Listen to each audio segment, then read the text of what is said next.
मोहब्बत के नशा दिल के गजब बीमारी है।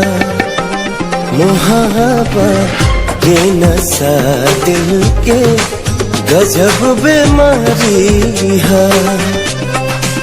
बढ़े रफ्तार में धड़कन कैसन खुमारी है।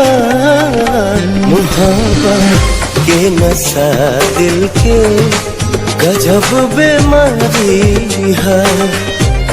मोहब्बत के नशा दिल के गजब बीमारी है।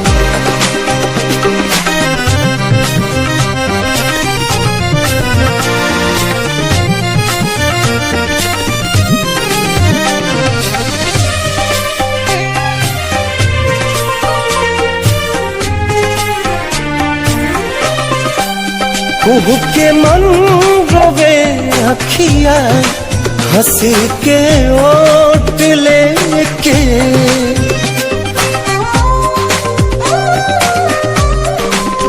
कुहू के मन रोवे अखिया हंसी के ओट लेके।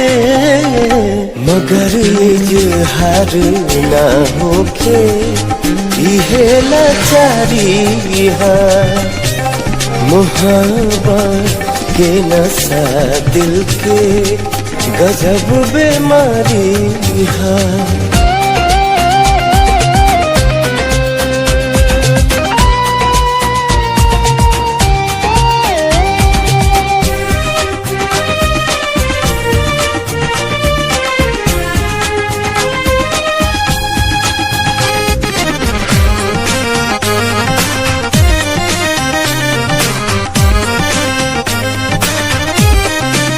हंसा के ये रोबावेला हंसा के जान लेला।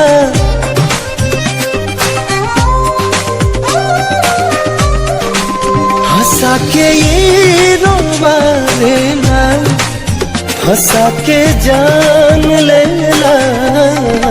बहुत चालाक कातिल है सातिर शिकारी है।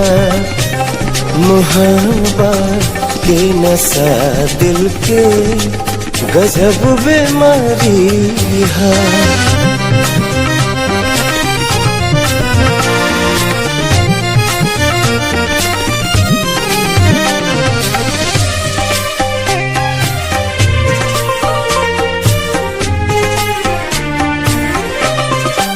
बसावेला उजाड़ेला पागल ही बनावे।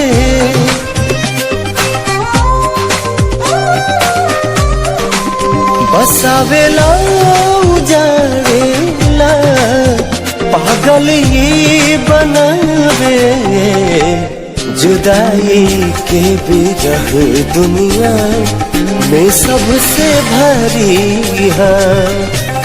मोहब्बत के नशा दिल के गजब बीमारी है।